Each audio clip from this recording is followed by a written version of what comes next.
The supercell that would end up creating 16 tornadoes, causing hundreds of millions of dollars in damage, first popped up in southeastern South Dakota around 2 o'clock in the afternoon on March 29, 1998. Over the next 2 hours, 5 weak tornadoes would form as the storm made its way east. Then at 3:50, another tornado touched down in Murray County. It would tear through the farmland of Cottonwood County before arriving in the town of Comfrey at 4:30 as an F3, destroying 50 homes along with most of the city's downtown.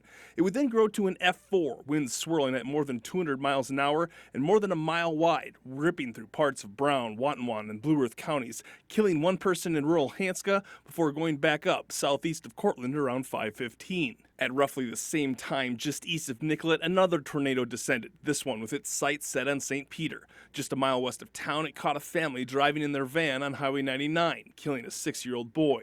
Once it arrived in St. Peter, Gustavus Adolphus College would take the biggest hit from the F3 twister, as it took out several buildings, busting out most of the windows on campus. Luckily, this all happened on Sunday during spring break, avoiding countless casualties in the process.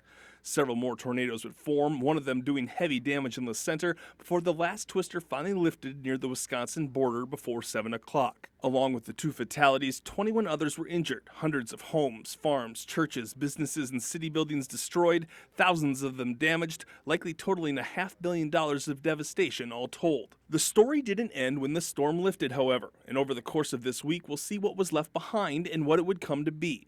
The people that stuck around to rebuild the town of Comfrey, those whose early years were forged by the destruction of St. Peter, the man that would lead the city going forward, the family that lost their son on the drive back home. Every night this week on KEYC News 12 will bring you a fresh take on how that fateful Sunday afternoon unfolded and how the region came together to do what it could to put the pieces back together. Ryan Gustafson, KEYC News 12. 100 students on campus at the time because of spring break. 3 out of 4 schools are